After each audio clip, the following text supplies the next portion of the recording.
एक छोटे से शहर में एक 7 साल का लड़का रहता था जिसका नाम अली था। अली बहुत ही नर्मदिल, समझदार और सबकी मदद करने वाला बच्चा था।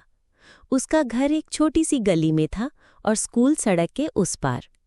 हर रोज़ जब अली स्कूल जाता तो उसे एक बूढ़ी अम्मा दिखाई देती जो सड़क किनारे एक छोटी सी टोकरी में फल बेचती थीं।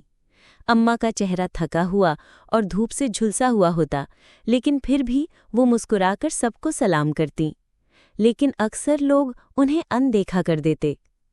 एक दिन जब अली स्कूल से वापस आया, उसने देखा कि अम्मा की टोकरी गिर गई थी और सारे फल सड़क पर बिखर गए थे। गाड़ियां गुजर रही थीं, लोग देख रहे थे, लेकिन कोई नहीं रुका। अली तुरंत भागा और बोला, अम्मा, मैं मदद करता हूँ।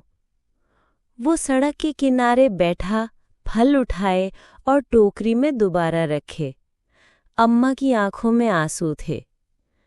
अम्मा ने कहा, बेटा, तू मेरे लिए फरिश्ता है।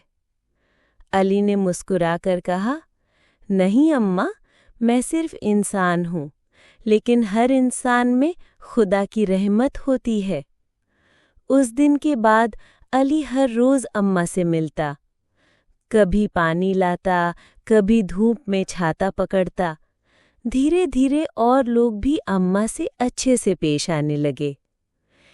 एक दिन स्कूल में टीचर ने कहा, सच्चा हीरो वो होता है जो दूसरों के लिए कुछ करे, बिना शोहरत के, बिना इनाम के।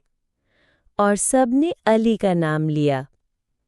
मॉरल ऑफ द स्टोरी: छोटी सी मदद भी किसी के लिए पूरी दुनिया जितनी कीमती हो सकती है। दूसरों की मदद करो, चाहे छोटी ही ना हो, यही आपको असली हीरो बनाती है।